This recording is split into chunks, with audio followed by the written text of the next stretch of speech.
Hello everyone, your girl Tay here, and I'm bringing you another Let's Talk Wild podcast episode. Today is January 18th, 2024, and this is episode 55, The Real Housewives of the Animal Kingdom. From Atlanta, New York, Potomac, New Jersey, Miami, Salt Lake City, Beverly Hills, and Orange County, Bravo's The Real Housewives is one of the most popular reality TV franchises. But what about the females that have made their mark in the Animal Kingdom?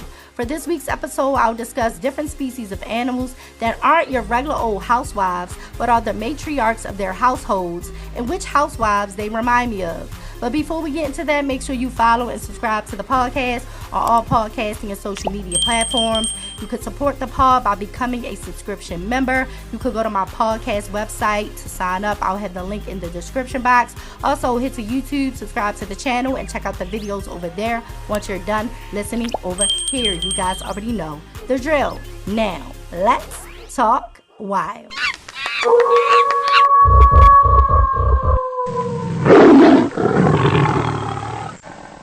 I love The Real Housewives. At one point in time, I was watching one or two of the franchises, but now I watch every single franchise. I love the different cities. I love the different ladies. I just love the different storylines and stuff like that. So I've been enjoying all of the franchises, okay?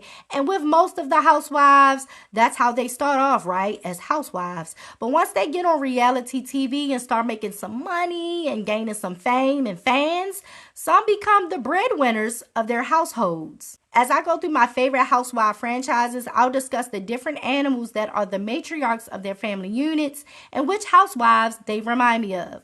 First up, we have New York. New York just got an entire new cast, and I was extremely happy for them and for us, the fans, of course. All of the ladies clocked in and did their job, even the ladies that the fans don't care for, like Sai Da Silva. I mean, listen, we need good villains, okay? Sai showed up, did what she needed to do, and she gave us great TV. So I don't agree with people saying, oh, well, she should be fired. She shouldn't come back next season. I believe she should come back next season because, honey, if it wasn't for Sai, okay, the New York girls, I mean, some of the girls did, give us a little something, but I feel like Sai was the villain, and you need a villain for good TV. So why would y'all want her to get kicked off the show? It doesn't make any sense. So I hope she comes back. But my favorite ladies are Giselle Tank, Uba Hassan, and Bryn Whitfield. New York is a city with, different cultures and large family structures that remind me of the ring-tailed lemurs. The ring-tailed lemurs live in large social groups called a conspiracy. Oh my goodness. These scientists, when they be giving these animals these names and stuff, they be stressing me. Oh my God, it's a conspiracy of the ring-tailed lemurs. Oh my God. That sounds so scary. Like they're all in a group just, conspiring against the humans.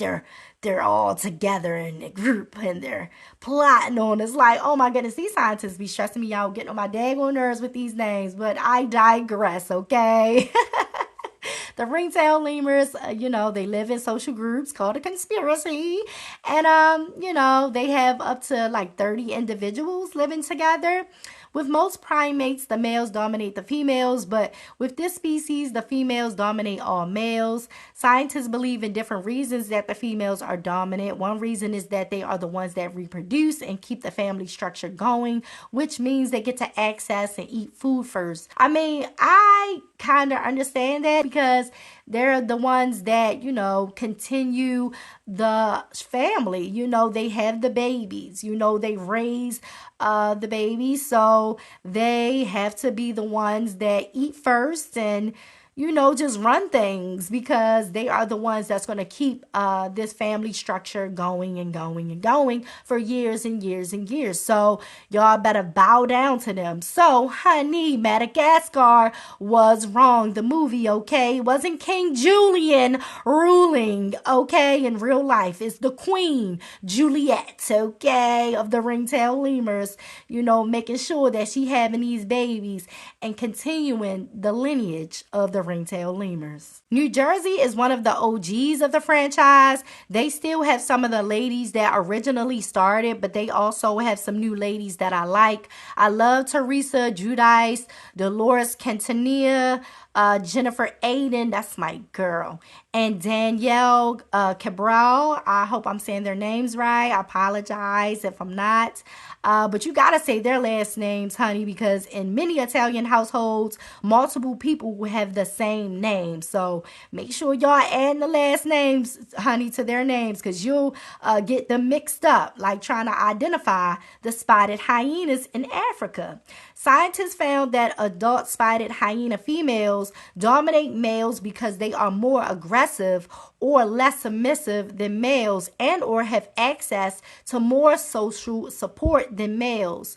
The matriarch high-ranking females live longer and have more surviving cubs, which helps them have more social support within the clan. That makes a lot of sense, because if you have a strong family structure, a good bloodline, if you done pushed out all of these babies and all of these clan members are your children, when it's time to, you to run things, who gonna vote you out? They can't vote you out, because guess what? These my kids, and they gonna keep me here. So I get that. Like, seriously, who is gonna vote her out? Because those are her children, and those are her children's children. So she got grandkids, she got great grandkids. So who gonna push her out? It's gonna be hard to push her out, because she got that social support, because these hyenas come from her bloodline.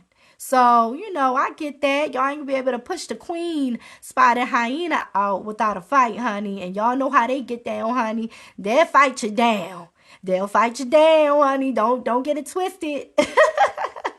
The females gotta be aggressive, because what they say is a dog eat dog world out there, but they living out there in Africa. They around all types of dominant females, which we'll get into later, but they're also, out there with other dominant animals, honey. So they gonna make sure they rise to the occasion, okay? I know that's right.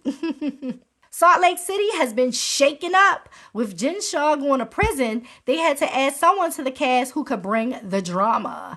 They scored big with newcomer Monica Garcia. I thought the girls would be a snooze fest. I won't lie. I thought they were going to be a snooze fest without Jen, but the ladies have continued to hold their own with the help of Monica, who is my favorite on the show. I also like Miss Whitney Rose. I like Heather Gay. Do I like Heather Gay? I don't really actually like Heather Gay. I think she is a flip-flopper, but she does bring comedic relief to the show. She is hilarious in her confessional, so I will give her that. And Meredith, she be unhinged sometimes, when she get in her mode, when she start to yelling and pointing that finger, honey, she gives good TV. And she also brings great fashion. I always love when Meredith shows up on the screen and she got her good fashion on. So I really like her in regards of that. But Monica, despite the tears, she came on the show inserting her dominance and not backing down from the ladies, just like an orca. A female matriarch runs the orca pod. They show dominance by slapping their tails aggressively and scratching other individuals with their teeth, which is called raking. The pods are made up of mothers and their family lineage. Menopausal females are knowledgeable and they help their families find food during times of food scarcity. This is very important. You don't want a leader who can't help the family. Yeah, you can be dominant. You can be out here slapping your tail aggressively. You could be scratching us with your teeth, trying to prove to us that you are the dominant one in the pod. But can you help us when we really need it? That's very important. Now, I consider myself a dominant female, but I run my pod with love. And I would love for you to join by supporting Let's Talk Wild on YouTube and on all social media and podcasting platforms. You could support the podcast by signing up and becoming a member. You could go to my podcast website on Buzzsprout to sign up. I'll have the link in the description box. Now, let's crawl back into the show. Cue the animals.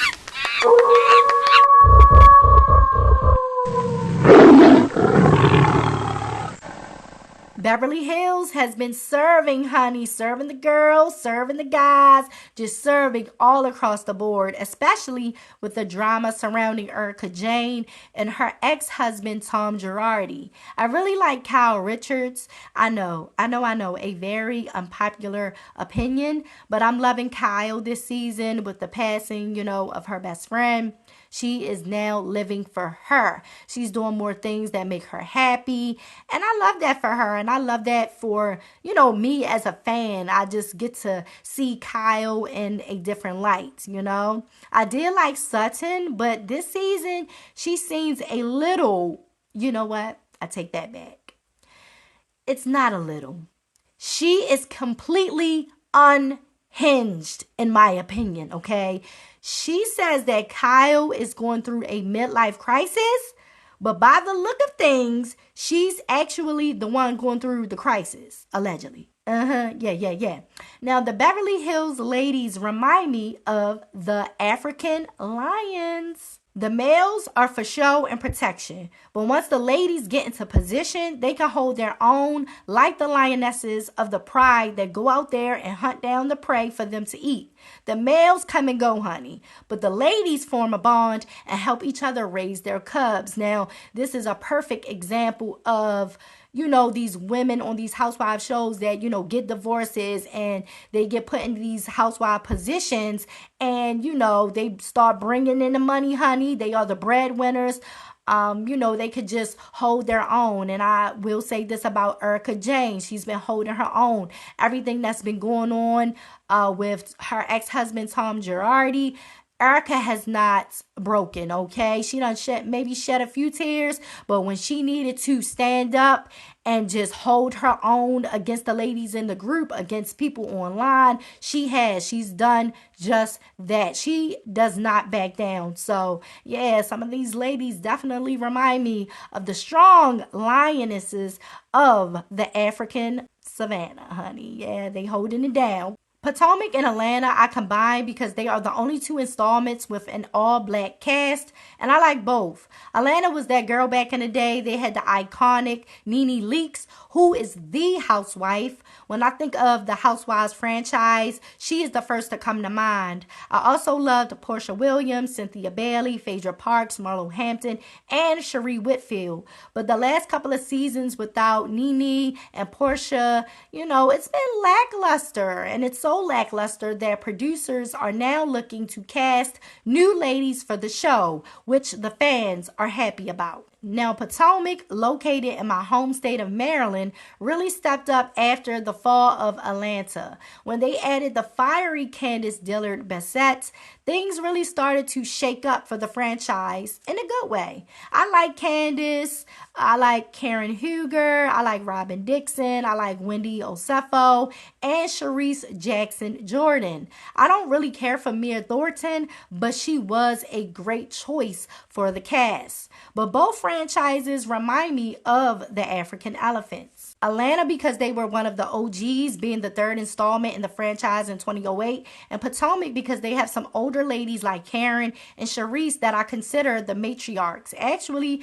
Karen has used that term to identify herself within the group a couple of times. Now, the elephant herds consist of the oldest female, her sisters, aunts, grandmothers, and their young offspring. But elephants demonstrate fission-fusion society relationships, meaning they can socialize in large groups and then take the time to break off and spend time in smaller groups and or socialize with their offspring, but still come back around and regroup with the herd. That, reminds me of these ladies and these housewives franchises, especially Atlanta and Potomac, because, some of them, start beefing. They might not like each other for a little while. So they'll be socializing with a certain part of the cast, and then they'll regroup and all come together, go on a cast trip. Then one woman may, go off to the side and talk to one of her best friends on the show, like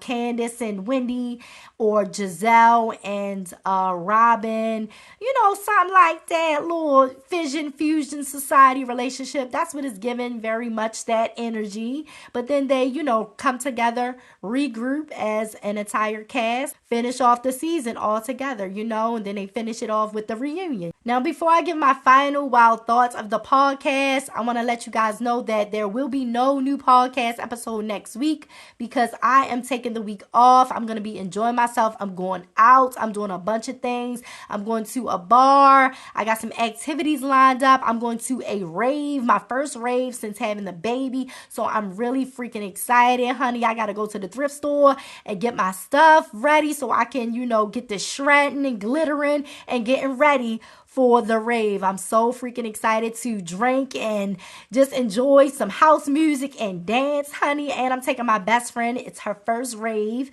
So, her birthday is coming up. Big Aquarius energy, honey. And I'm excited to take her to her first rave. So no new podcast episode next week.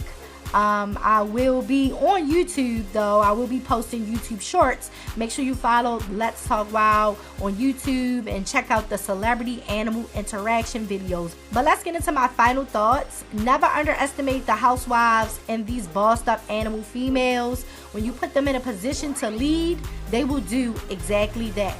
But what do you guys think? Leave a comment and let me know how you feel about today's topic, the Real Housewives of the Animal Kingdom.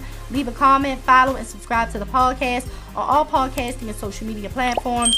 Don't forget that you can now support the podcast by joining the monthly membership subscription. You can go to my podcast website on Buzzsprout to sign up. I'll have the link in the description box. Love yourself, one another, your pets, and the animals. I'll talk to you guys soon. Bye.